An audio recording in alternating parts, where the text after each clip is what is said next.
It feels so good to be right. While all your favorite YouTubers were relentlessly shitting on this game, I was one of the few defending it and praying and hoping, dying on the very hill that this game was a clever satire on indie horror. Hey you, you're finally awake.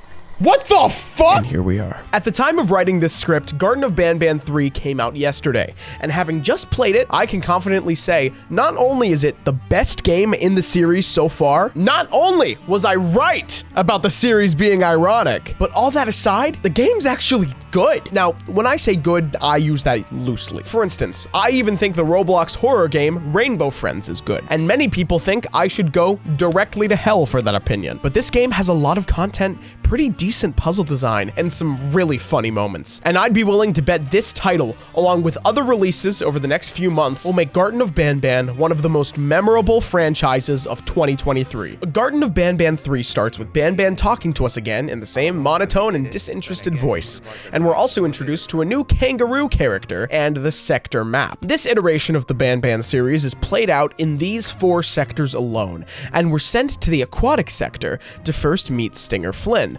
But before we do that, we have to get a key card and read some notes. Why can't I exit? So we're gonna restart the game and then keep No way! Yeah, this ended up being a problem during the entire run. Now, Garten of BanBan is not new to bugs, glitches, and poor optimization, but to cut them some slack, I did play this game on release. Anyways, we had to collect enough crayons to get a key card, then head over to the aquatic sector. And I will say, this game has significantly less fetch quests than its 2 predecessors. And while there are points that feel like fluff, this game feels much more complete and executed. After getting to the aquatic sector, we travel through the doors to meet this game's focus character, Stinger Flynn, who's fucking huge. He's also very oddly high poly. Like, this model has way too much detail to it. They did not need to go that hard. Stinger Flynn then locks us in one of multiple dream sequences, this time showing us his idea of a beach that he wishes was his home. There's a car and everything, and this little squid just monologues and monologues on and on. Did I mention that his voice actor is hilarious too? Because it literally sounds like Corpse Husband. And then I am reminded that what I'm fighting for is worth all of this pain and suffering. What is he fighting for? What is Corpse Husband fighting for? I have never had actual sun rays touch my skin. Can you imagine that? To live the simple life of a completely brainless jellyfish. Anyways, within these dream sequences, we're forced to play as Stinger Flynn, going through levels from the last game, Garten of BanBan 2. But not until after we get a glimpse of evil BanBan unironically claiming he wants to eat our pancreas. A direct callback to this chat bubble from the first game. We wake up in Sheriff Toadster's place, another character that we've yet to be introduced to, where we have to do a bunch of puzzles and then dip. The puzzles here were actually pretty fun, and I didn't feel like the game was setting me on errands, as opposed to the last 2 installments. After this, we re-enter the aquatic sector, only to find Nab, a deformed version of BanBan, is out and hunting. So, BanBan tells us to quite literally go to the medical sector to perform surgery and genetically create him a girlfriend. No joke. This is the actual written canon objective. While I won't lie, this minigame was super hard for me to understand, and it definitely took a lot of tries. I'm gonna chalk that up to my learning disabilities. So after many failed attempts to complete this quest, we created Nalina and brought her back to the aquatic sector. We watched her and Nab fall in love, until we heard a giant thud. And then she scrambles away, so obviously we're gonna go investigate. Just to see our old pal Stinger Flynn again.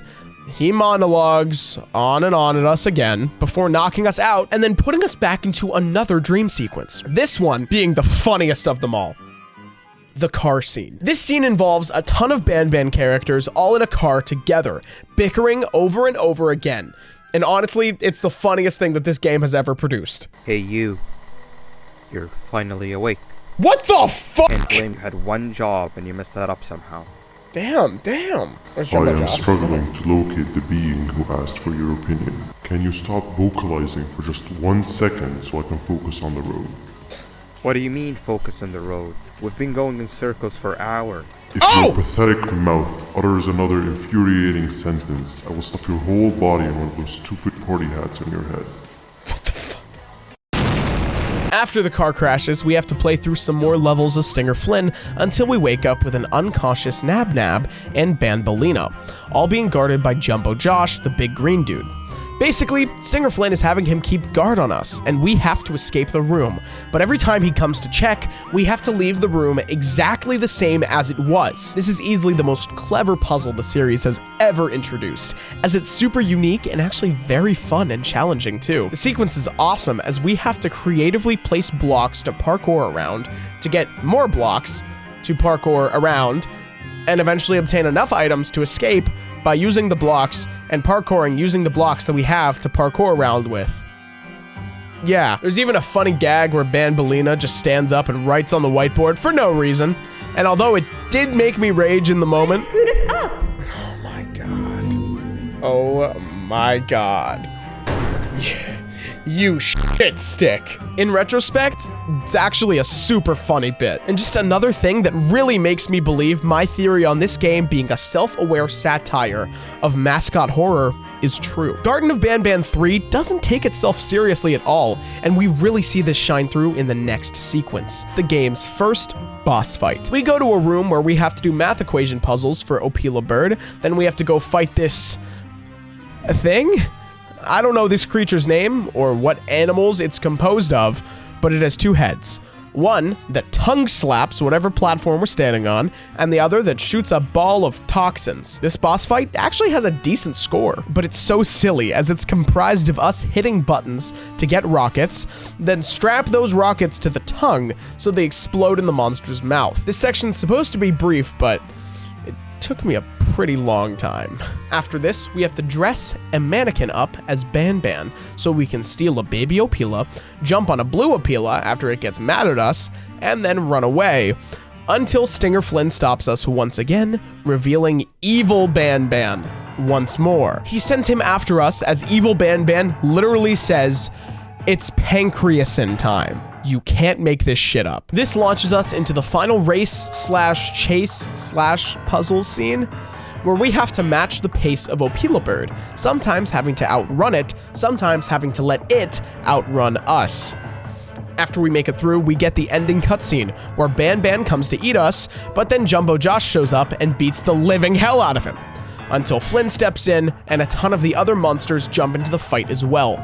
From here, we're led to another elevator, and just as every other chapter ends, we descend further into the facility. Also, I forgot to mention that one of the baby birds follows us and comes with us this time, and that's maybe the most awesome thing to ever happen in gaming. So, after experiencing this game, I can say a lot, but I'll keep it short. 1, I am 100% positive that my hypothesis that I proposed in my last Garten of BanBan video is true. This game is a self-aware satire meant to mock indie mascot horror as a full genre. And 2, Garten of BanBan honestly has a good future ahead of it after this game. With Chapter 4 being able to set up a lot, this game is actually being well received by a lot more people than you would expect. I genuinely enjoyed playing this game, and I can't say that about the other 2 titles. The dev team really leaning into the memes has given this game a really good footing to stand on, and I can't wait to see when it breaks into a full sprint. Anyways, that's all I had to say. As usual, thank you so much for watching. If you want to hear me ramble about more topics, then you should subscribe. And when Garten of BanBan 4 comes out, I'll definitely play it on my Twitch and my alt channel, so you should check those out as well. Anyways, that's it for me. Thank you so much for tuning in, and I'll see you next time. Peace.